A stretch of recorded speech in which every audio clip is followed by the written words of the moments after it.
안녕하세요 여러분, 브릿지 이용환입니다. 올해 초부터 공사비가 올라서 재건축 사업이 어렵다 이런 말들이 좀 많았죠. 재건축 사업에서 사실 제일 중요한 게 사업성인데, 이 공사비가 올라버리면은 사업성이 떨어질 수밖에 없습니다. 사업성이 떨어지게 되면은 조합원들이 분담해야 될 분담금이 늘어나게 되고, 재건축 사업에 대해서 고민을 하시는 분들도 많아질 거고, 사업 추진력은 떨어질 수밖에 없습니다.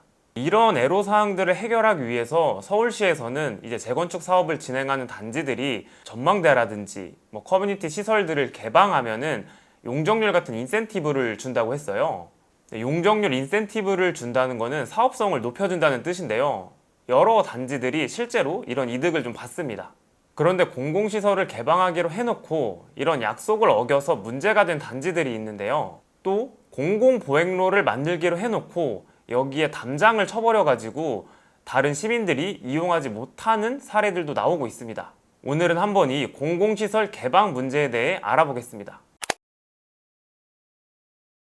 근데 이 공공시설 개방 문제 하면 대표적인 아파트들이 서초구 반포동에 있는 아크로 리버파크와 레미안 원베일리인데요. 두 단지 모두 한강변에 있는 초고가 아파트입니다. 아크로 리버파크는 2016년에 준공됐는데요. 당시 재건축을 진행할 때 골프장, 수영장, 스카이라운지 같은 공동 이용시설들을 반포동에 있는 주민들한테 개방하는 대신에 각 세대별로 층고를 기존보다 30cm 높이고 아파트 최고층도 38층까지 올리는 혜택을 받기로 했습니다. 그런데 입주가 시작되고 1년 반이 넘도록 이 공공시설을 개방하지 않아서 먹튀 논란까지 있었는데요. 이 건축에 대한 인센티브는 다 받아놓고 시설물 개방에 대한 약속을 지키지 않아서였죠. 당시에 이 단지 입주민들은 보안이랑 이제 입주민들이 불편할 수 있다는 문제로 공공시설 개방을 꺼려했습니다. 하지만 시설을 개방하지 않으면 가구당 수천만 원을 부담할 수도 있는 이행 강제금이란 거를 서초구청에서 매년 부과하겠다고 해가지고 2018년에 시설을 개방하기로 했습니다. 작년에 입주를 시작한 레미안 원베일리도 비슷한 문제를 겪었는데요. 이 단지는 2017년 재건축 특별지역에 지정될 때 동간 거리를 더 좁혀서 가구 수를 늘리는 혜택을 받는 대신에 한강이 보이는 전망대 같은 시설 13개를 이제 외부에 개방하기로 했습니다. 하지만 원베일리 역시 올해 상반기까지 이 시설들을 개방하지 않고 버텼습니다. 하지만 이 단지 역시 서초구청이 이전 고시를 취소한다는 초강수를 두면서 시설을 개방하기로 했습니다. 이전 고시가 취소되면 소유권 이전 등기를 할 수가 없는데요. 그리고 또 정비 사업을 끝내기 위한 조합 해산도 진행할 수가 없게 됩니다. 결국에 서울시는 이런 문제들이 반복되는 걸 막기 위해서 지난달 7일에 아파트 주민 공동시설 개방 운영에 대한 기준을 새로 마련했는데요. 우선 재건축 재개발 진행 초기 단계인 건축 심의 때부터 시설 개방에 관한 사항을 명시하고 특별건축구역 지정 고시문 같은 공식 문서들에도 이 내용을 확실하게 써서 시설 개방에 대한 확약을 받기로 했습니다. 또 공동주택관리법에 조합 같은 사업주체가 시설 개방 운영을 약속하면 입주자 대표회의도 이걸 준수하도록 명시하게끔 법적 근거도 강화한다고 했습니다. 시설 개방을 했는데 외부인한테만 이용료를 받는 꼼수를 또 막기 위해서 공동시설물의 운영권을 자치구에 위탁하도록 바꾸기도 했습니다. 그래도 시설 개방을 안 하면 건축 이행 강제금을 부과하고 건축물 대장에 위반 건축물로 등재하는 식으로 강력한 행정조치도 하겠다고 했습니다. 그래도 문제가 하나 더 남아 있습니다. 공공보행로에 담장을 설치하는 것들인데요. 원래 이 단지를 가로지르면 시민들이 이용할 수 있는 동선이 훨씬 짧아지는데 공공보행로에 담장이 생겨버리면 아파트를 삥 둘러가야 해서 불편이 생길 수가 있습니다. 공공보행로는 공공시설이랑은 좀 성격이 다릅니다.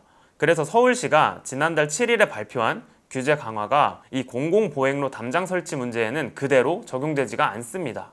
이 공공보행로의 담장 설치 문제로 논란이 되고 있는 대표적인 단지들이 강남구 개포동에 있는 DH 아너힐즈와 레미안 블레스티지 아파트인데요.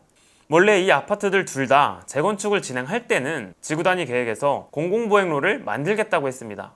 그런데 아파트를 다 짓고 난 다음에 이 공공보행로에 담장을 설치해버려서 시민들이 이용할 수가 없게 돼 논란이 좀 됐는데요. 이 아파트 입주민들도 할 말은 있습니다.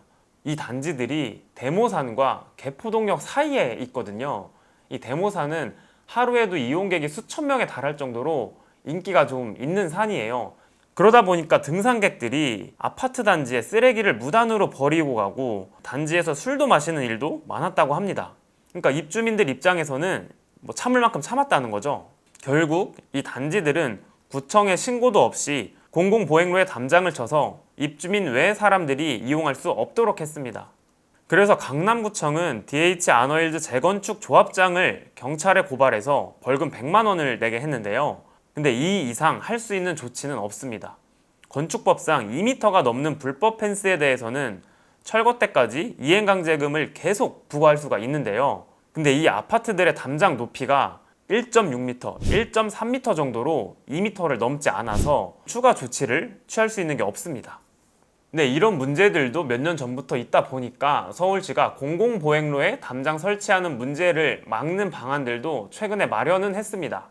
작년부터 지구단위 계획을 새로 짤 때 공공보행로에 대해서는 지상권과 지역권을 설정해서 이 담장을 공공보행로에 만들면은 구청이 철거할 수 있도록 하는 건데요.